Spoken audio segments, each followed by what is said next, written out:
Muito bom dia para você. Começa agora mais um Band Entrevista aqui na Band Paulista. Fique com a gente.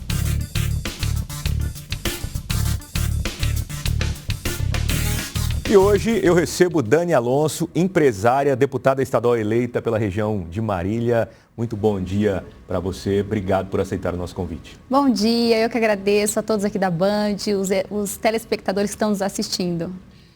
Primeiro, sentimento, sensação de concorrer a uma eleição super disputada e conseguir a confiança do eleitor e garantir essa vaga em São Paulo. Eu costumo dizer que são dois sentimentos muito fortes, que a gente vai interiorizando e sentindo à medida que a gente já vai percebendo. Um é a gratidão pela confiança das pessoas conseguirem ter captado a mensagem da Dani, o propósito da Dani, o porquê que era importante eleger a Dani. E o segundo, mais forte ainda, é a responsabilidade. Porque aí você tem noção de tudo aquilo que não era só proposta, promessa, agora tem que se tornar realidade. E esse sentimento de missão que não está mais nas mãos dos outros, agora está nas suas mãos. É a sua responsabilidade fazer, não tem como você terceirizar, não tem como você culpar ninguém. Você tem que tomar para você e fazer acontecer. Então, são dois sentimentos, gratidão e responsabilidade. É isso que eu sinto nesse momento.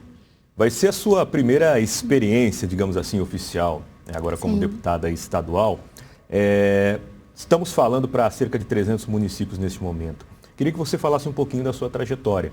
Você é empresária e agora está entrando aí, de fato, na política também. Na verdade, assim, eu nunca pensei que um dia eu entraria na política. Não era algo que estava nos meus planos. Eu não venho de uma família que tem políticos, né? Meu pai, ele está prefeito e foi algo que eu descobri essa vontade, essa vocação dele já em fase adulta. Então, eu nunca tive uma educação política, aquela coisa de você ver pai ou família crescendo na política. Minha veia sempre foi para o empreendedorismo, né? Então, desde pequena, eu sempre gostei muito de vender, sempre fui vendedora de material de construção, é a minha veia. Então, sempre trabalhei dentro disso, me formei em arquitetura, depois fiz gestão empresarial, focada justamente sempre para a parte administrativa, gestão de pessoas. Então, toda a minha especialização de trabalho sempre foi voltada para o empreendedorismo. Até que um dia, meu pai, candidato da nossa cidade de Marília, se elegeu prefeito no primeiro mandato, mas durante uma campanha com ele, eu sempre tive uma rejeição muito grande com a política, assim como a maioria dos brasileiros. Sempre tive medo e aversão também à política. Falava em política, já não queria me envolver. E aí, numa trajetória, uma caminhada com ele em campanha, eu senti um dia entrar no meu coração essa missão. Um dia você vai entrar para a política. E eu falava, meu Deus, sabe aquela voz que a gente escuta, que você sente, que você toma como uma missão e um propósito de vida? Só que nunca tive essa ansiedade em relação a isso. Eu percebia, mas ficava na retaguarda aguardando e trabalhando, sempre ali nos negócios, nas empresas, fui me profissionalizando cada vez mais, estudando cada vez mais, assumi posições de presidência e liderança em associações que representavam o nosso segmento e até que eu fui convidada a sair candidata a deputada estadual em 2018, pelo PL já pelo partido que eu estou, Partido Liberal. E aí foi a minha primeira experiência política, diretamente, né, onde eu era a candidata. Não estava ali só no bastidores, e eu era a protagonista. E aí foi onde nasceu e fortaleceu ainda mais a paixão por fazer acontecer. Porque naquela época eu já comecei a visitar os municípios e sentia a carência do nosso interior paulista em ter representatividade. Não fui eleita no primeiro momento, né? Eu falo assim que o pessoal fala, você perdeu. Não, nunca senti que eu perdi. Eu sempre senti que tudo tem o tempo certo para acontecer, porque foi ali naquele momento que eu entendi a real necessidade de termos representantes no nosso interior, que representasse o nosso centro-oeste paulista, e foi onde eu fui buscar mais conhecimento, onde eu fui me especializar mais, fazendo gestão pública, trabalhando com essa parte política, para eu conseguir representar ainda mais o nosso interior paulista. Então, nessa caminhada, visitei mais de 200 municípios. Aqui no Oeste Paulista, são muito poucos os que eu não tenha visitado. Conversando com prefeitos, conversando com vereadores, com entidades, com representantes de vários segmentos.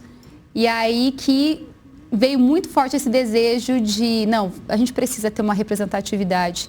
E ainda mais quando eu vi que mulher, não tínhamos nunca elegido nenhuma mulher deputada estadual aqui do nosso Oeste Paulista, mas no interior.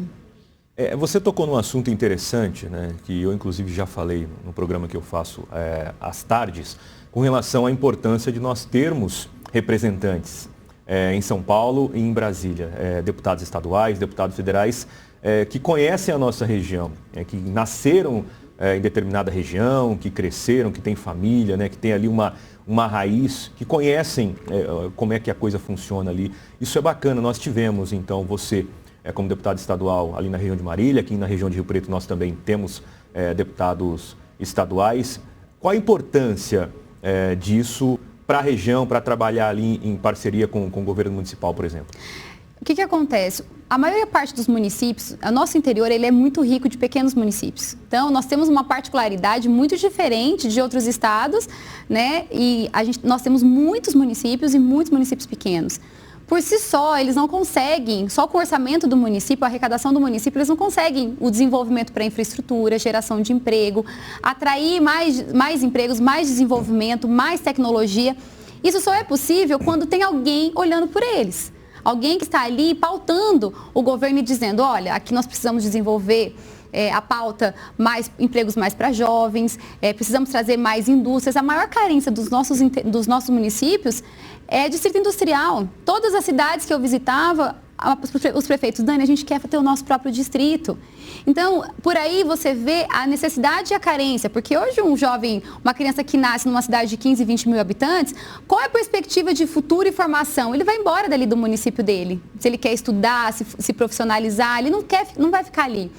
Então, só que se a gente traz esse desenvolvimento para o interior, se nós temos os representantes que falem do interior, que briguem pelo interior, a gente traz o desenvolvimento para perto. Então, a gente já gera muito mais demandas e alternativas de emprego e desenvolvimento para o interior. Então, quando eu comecei a perceber isso e ver essa necessidade, quando a cidade elege uma cidade polo regional, como Marília, como São José, aqui São José, temos outras cidades que infelizmente têm o mesmo porte ou até maiores e não elegeram seus próprios representantes, isso é muito ruim. Então, a gente tem que ter os representantes a região, a cidade, mas a região toda, ela faz parte desse desenvolvimento, né?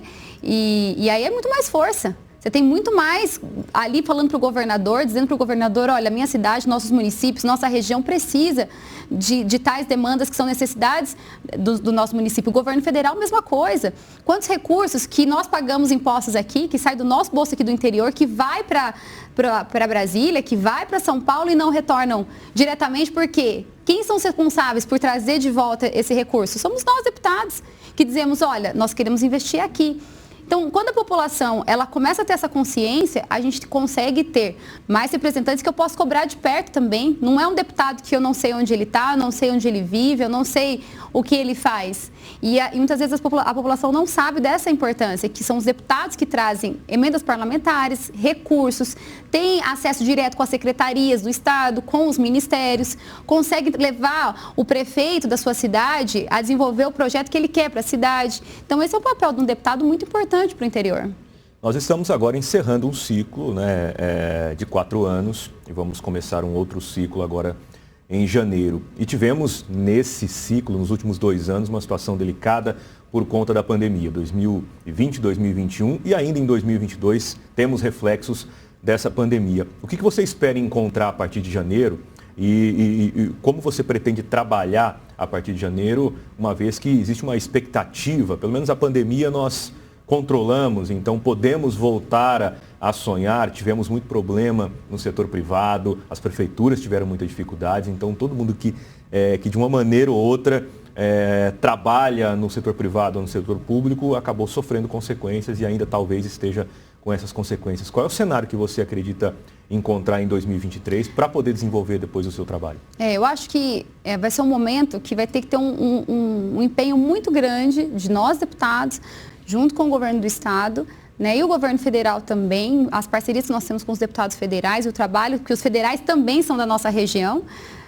justamente para a gente trazer um pouco mais essa tranquilidade e oportunidades. Então, para o microempreendedor, nós já tivemos medidas durante a pandemia que se estenderam, então a gente pensa em sustentar isso durante os próximos anos, que é incentivo para que esse microempreendedor possa voltar a se desenvolver, possa conseguir ter essas oportunidades de voltar aí o mercado de trabalho, aqueles que tiveram que muitas vezes fechar o seu negócio, poder reabrir, aqueles que passaram dificuldade, ter mais tranquilidade agora para poder conseguir tocar os negócios daqui para frente. Um olhar que a gente precisa ter muito grande agora é para a educação. Tivemos muitas perdas na educação, né, pelo fato das crianças estarem fora, dentro das escolas, a gente sabe que perde esse tempo, então a gente precisa olhar também para a educação, para as escolas, ajudar ainda mais os professores e o desenvolvimento para que eles consigam retomar da onde pararam, né? A gente sabe que as escolas se reinventaram, mas tivemos essa perda que é natural, muitas crianças pararam, deixaram de ir às escolas nesse período. Então, o que a gente sente é um empenho muito grande de trabalho e aí a importância dos deputados regionais. Eles, de fato, olharem para as demandas e as necessidades que estão acontecendo em cada município. Geração mais de empregos, ter um interior mais atrativo. Nós temos um turismo muito atrativo no nosso interior do estado de São Paulo, que deve ser muito explorado, que pode ser muito explorado, que a gente sabe que o turismo ele gera muito empregos, ele gera movimentação econômica dentro das cidades. Então, o interior ele tem esse apelo da tranquilidade, das belezas naturais, que a gente também tem que explorar. Então, é uma série de medidas possíveis que, a partir do momento que a gente, de fato, trabalhar numa política que dê resultado, é o que eu falo, né? Política ela tem que dar resultado. Eu cresci nesse modelo, onde que uma empresa, para ela estar viva, ela tem que dar lucro. A política, o político, ele tem que dar resultado no trabalho que ele faz. O que é o resultado? Chegar e impactar diretamente na vida do cidadão. Muito bem, a gente vai fazer um intervalo rápido agora, Dani. Na volta a gente continua conversando a respeito do futuro do nosso país e também dos novos eleitos que terão uma missão pela frente aí de sempre fazer o nosso país crescer. Intervalo rápido, daqui a pouquinho a gente está de volta. Até já.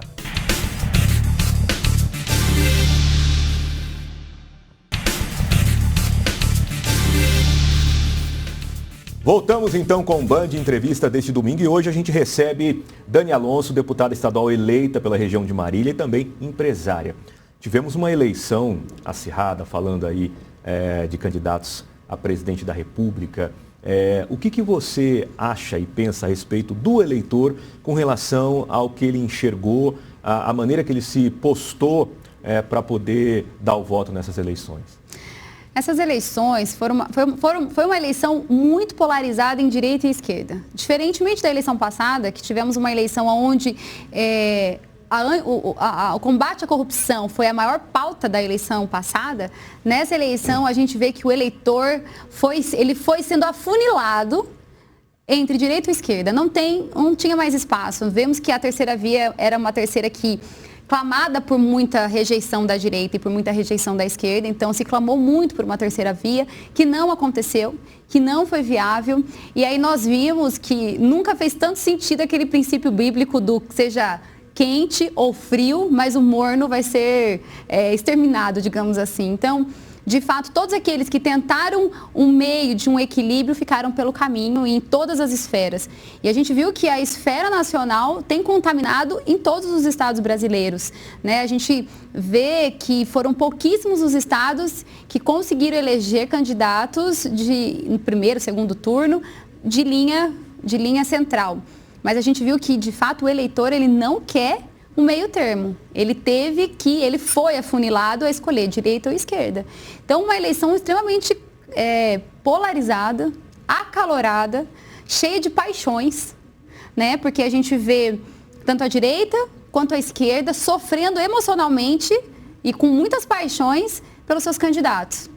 E um público que era meio que de centro, que não teve também alternativa, vai ter que se posicionar, o que eu acho extremamente importante. Sou totalmente contra essa questão de voto nulo ou voto em branco. A partir do momento que você tem dois candidatos que já estão polarizados, mas eu não quero nenhum desses, mas você tem que exercer o seu direito de democracia. Mas o meu direito é não escolher. Isso é muito ruim. Isso é muito ruim. Você porque acredita que o eleitor ele tem que tentar buscar nos candidatos alguma identidade? Ele eu me aproximo mais desse do que desse. Não são os meus candidatos, não são eles que eu gostaria de votar, mas eu preciso ver qual dos dois qual dos que estão em disputa eu me aproximo mais? Porque na verdade, por que eu forço e eu acho isso extremamente importante? Porque as pessoas, elas têm uma tendência a ver no candidato a pessoa que ele gosta. E aí, eu vejo que é algo muito importante para o indeciso, sair dessa questão do indeciso, nulo e branco, ele tem que ir para onde? Para o modelo de governo. Ele tem que parar de olhar a pessoa e ver as conquistas do governo, as conquistas dos mandatos, a dificuldade que teve, embora teve dificuldades, quais os ganhos que também teve. Sair da questão pessoal. O que a gente percebe é que muito da rincha das pessoas que não querem votar, é porque eu não gosto do que esse falou, do perfil desse, mas gente, a gente não está escolhendo o marido pra gente. Ou a gente não está escolhendo alguém, o nosso pai, que vai caminhar com nós. A gente tem que olhar a equipe que trabalha por trás disso, para onde o país está caminhando. A gente tem que ter um olhar que vai além das preferências pessoais. Então, eu acho que esse é um cenário que as pessoas, elas têm que sair dessa bolha de, eu não gosto desse porque esse fala isso, porque é mais grosso, porque eu já vou mostrando a minha tendência, né? Óbvia. Mas a gente tem que sair dessa questão particular. E porque não tem o porquê não escolher. Mas eu não gosto. Porque as pessoas, quando falam não gosto, elas não gostam do modelo pessoa, a persona presidente. É a pessoa. Então tem que sair dessa questão da pessoa e ir para o campo das conquistas, do governo. Então não tem como não escolher. A pessoa precisa escolher, ela tem que escolher, ela tem que se posicionar. E nesse momento, a gente precisa ver todas as conquistas que o nosso país teve diante de todo o caos que nós tivemos e que já vivemos, né? Então, em 4 anos de mandato, você consegue colocar a casa em ordem, mas as conquistas vêm no segundo mandato, então eram muitas coisas para serem organizadas.